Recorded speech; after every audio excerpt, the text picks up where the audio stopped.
He walked in expecting a first date. She looked him in the eyes and said, "You ruined my life. Do you even remember my name?"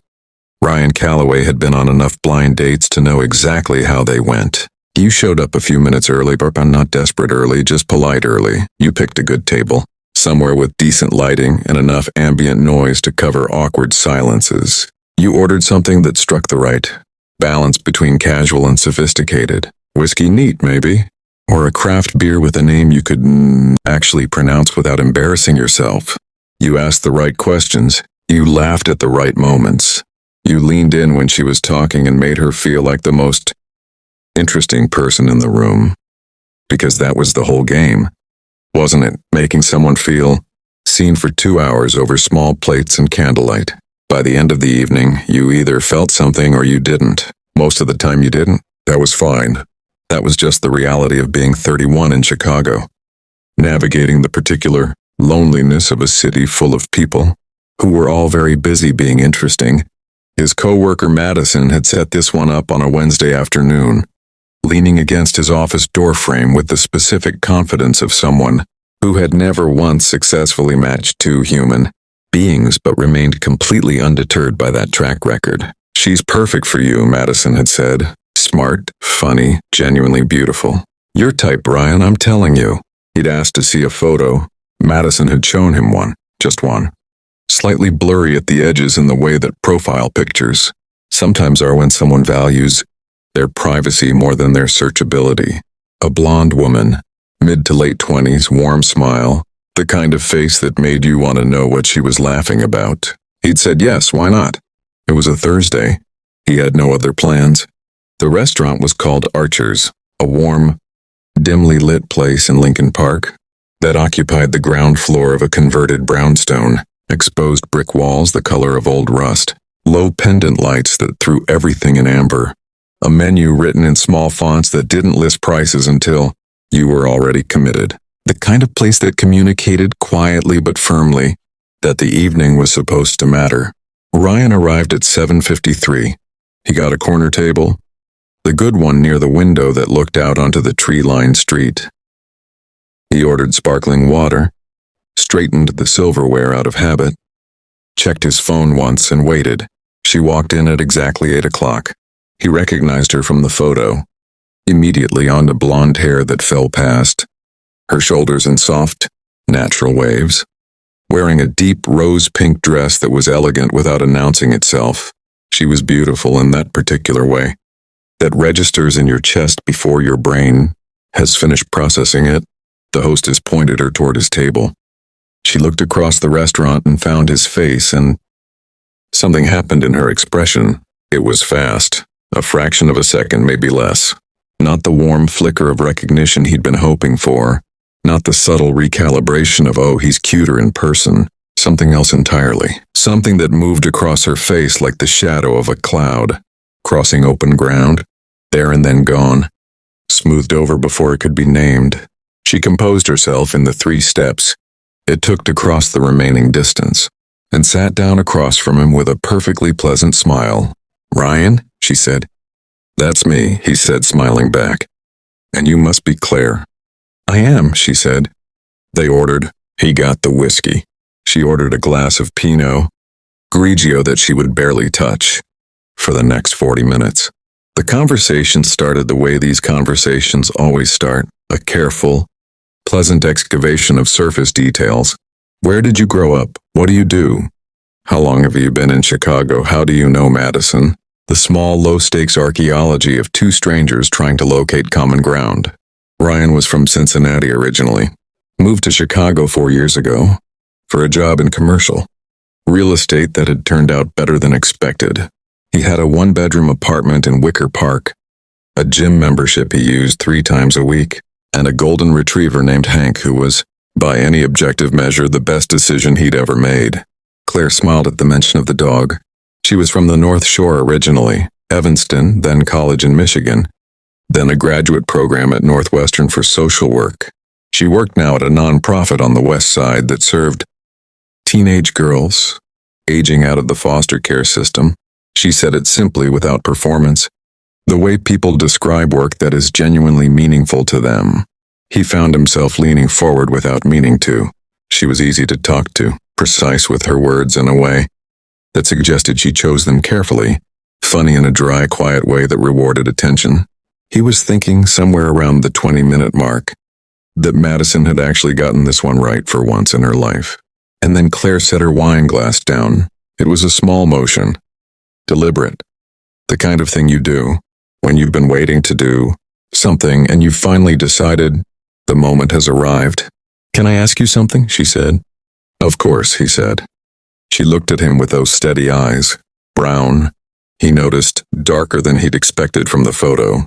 "Do you remember a place called Millbrook High School?" Something shifted in the atmosphere at the table, not dramatically, just shifted. "Yeah," he said carefully. "That's where I went." "Class of 2012, why?" She nodded as if confirming something she already knew. "Do you remember a girl named Claire Whitmore?" He held her gaze and thought about it, genuinely tried to go back, to walk the hallways of a building he hadn't thought about seriously in nearly a decade.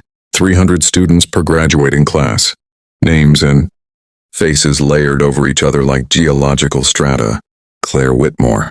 The name had a shape, but no face attached to it. No memory that would hold still long enough to examine. He shook his head slowly. "I'm sorry. I don't think—" "You don't remember me," she said. Her voice was even, uninflected, like someone reading a sentence from a document they'd written a long time ago. "I'm sorry," he said, again, because it seemed necessary, even though he still didn't fully understand the geometry of what was happening. She looked down at the table for a moment, then back up at him. "We were in the same junior year English class," she said. "Mrs. Patterson, third period." The room with the window that never closed properly. It rattled every time a truck went past on Elm Street. She paused. "Do you remember the room?" The rattling window. Yes, that he remembered. "In November of that year, you were elected junior class president. There was an all-school assembly in the gym. You gave a speech." The corners of her mouth moved slightly. "You made a joke about the chicken nuggets in the cafeteria." Everyone laughed. "You were—" She seemed to search for the word. "Luminous, almost. That kind of easy confidence that some people just have. You owned that room completely." He remembered the assembly, remembered the feeling of the microphone in his hand and the faces, arranged in bleacher rows, and the specific electricity of being liked by a crowd for the first time in his life.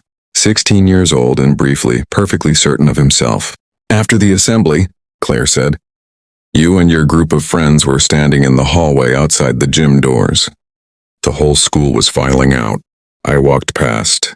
She set both hands flat on the table, palms down, like she needed something to press against. "You said something." The restaurant continued its warm, indifferent life around them. Glasses clinking. A woman laughing 3 tables over. A server describing the evening specials to a couple near the door. The whole ordinary machinery of a Thursday night in Lincoln Park. "What did I say?" Ryan asked. His voice had gone quieter without him deciding to make it quieter. She told him. It was 4 words. A comment about her body and her weight. Specifically, delivered loudly and casually to the friends around him. Aimed at her back as she walked past, landing in a crowded hallway the way a match lands in dry grass.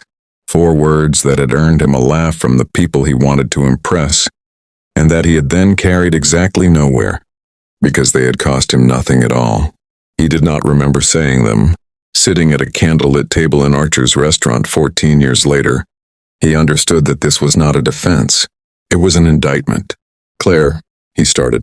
"I went home that afternoon," she said, still in that same measured, documentary tone, "and I didn't eat dinner. I told my mom I wasn't hungry.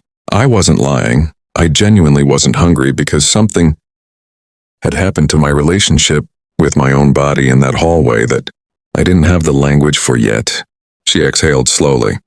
"The next morning I skipped breakfast, and then lunch at school, and by the end of that week I had started counting calories, portions, numbers on a scale, with a focus and a discipline that would have impressed everyone around me if anyone had understood what they were actually looking at. She wasn't looking away from him. He couldn't look away from her. It went on for 2 years, she said. I did 2 stints in an outpatient treatment program. The second one was 6 weeks. My parents spent money they absolutely did not have. I missed my entire first semester of college because I wasn't medically stable enough to go. She paused. I want to be clear. I'm not telling you this to assign you total responsibility for the choices of a grown woman's adult life. Recovery taught me better than that. But I spent a very long time in therapy trying to trace the roots of it, trying to find the moment when I started believing that my body was the problem. She looked at him directly. That hallway is where it started. Ryan sat very still. He was not, he had always believed, a bad person. He recycled. He tipped generously. He called his mother on Sunday evenings and showed up when his friends needed help moving apartments. He thought of himself, had always thought of himself, as someone who moved through the world without leaving damage behind. The comfortable architecture of that belief was coming apart, quietly and completely, in the middle of a restaurant on a Thursday night. Why did you come tonight? He asked. His voice was barely above the ambient noise of the room. When you saw my photo and realized who I was, why didn't you just cancel? For the first time all evening, something genuinely softened in her expression.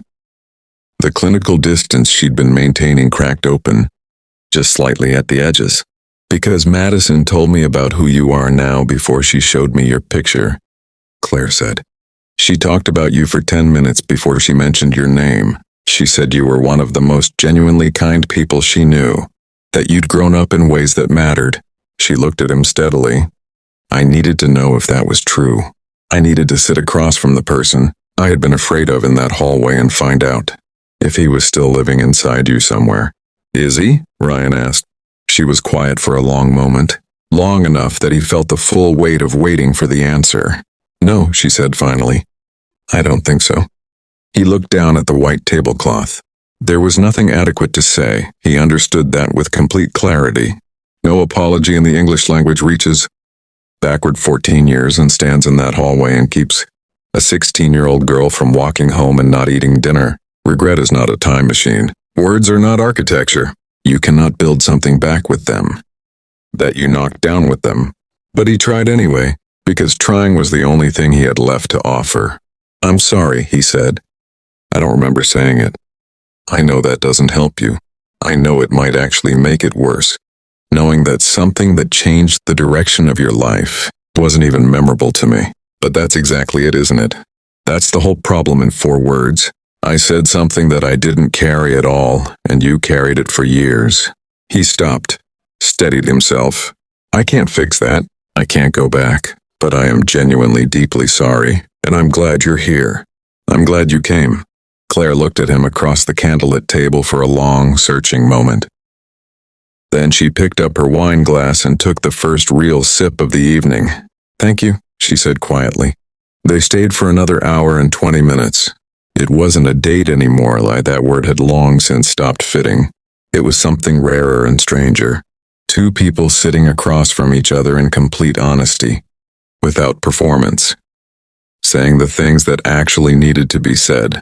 They talked about high school and the particular cruelty of adolescence, about how insecurity in teenagers moves outward like a gas and fills whatever space is available, hurting everything in its path. Claire talked about recovery, not the clinical milestones, but the morning she'd looked in a mirror and understood, for the first time and in her bones, that her worth had never been located in her body. Ryan talked about the slower, quieter reckonings of his own 20s, the moments he'd caught himself, clearly and not liked what he saw, and the work of becoming someone different. When they finally left Archer's, the October air was cold and clean and completely honest. On the sidewalk outside under a streetlight, Claire pulled her coat around herself and looked up at him. I don't know exactly what this was, she said, but I needed it, and I'm glad I didn't cancel. Me too, he said, and he meant it with a completeness he hadn't felt about many things. She walked to her car. He stood on the sidewalk with his hands in his coat pockets and watched her go. The pink dress disappearing around the corner, the sound of her heels fading into the general noise of the city. He stood there for a long time after her taillights were gone. Then he took out his phone. He called his mother, Not because anything was wrong. Not because he needed advice or comfort or rescuing. Just because it was a Thursday night and she always picked up. And some evenings leave you needing to hear a voice that knew you before you knew yourself. Before you had done the things you would spend the rest of your life being accountable for. She answered on the second ring. Ryan, honey, is everything okay? He looked up at the Chicago skyline, the lights pressing upward against the cold dark. The whole enormous, indifferent, beautiful city doing what it always did. Yeah, Mom, he said. Everything's okay, I just wanted to talk. He started walking.